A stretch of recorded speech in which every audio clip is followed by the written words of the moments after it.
हाल ही में मुख्य न्यायाधीश जस्टिस सूर्यकांत ने एक किस्सा सुनाया था। वो किस्सा आज याद आ गया। किस्सा था कि इलाहाबाद हाई कोर्ट के एक जज ट्रांसफ़र होकर Punjab and Haryana high court आया। जज साहब को शेर व शायरी का बड़ा शौक था।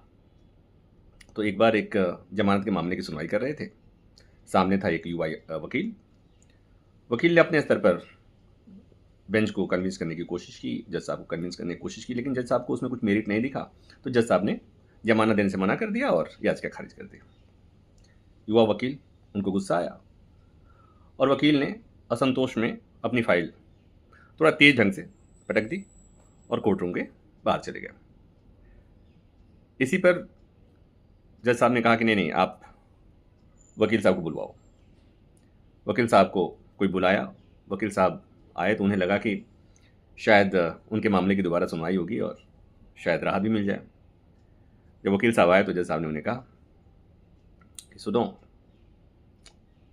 इस अंजुमन में आपको आना है बार बार, दीवारे दर को गौर से पहचान लीजिए। इतना कहकर कह के अब आप जाइए।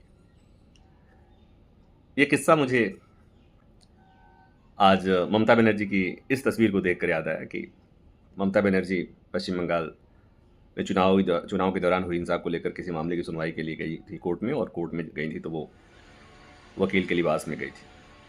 फिर मुझे सुप्रीम कोर्ट की तस्वीर भी याद आई, जब सुप्रीम कोर्ट में उन्होंने एसआईआर को लेकर जब सुनवाई चल रही थी तो चुनाव आयोग के खिलाफ गई थी।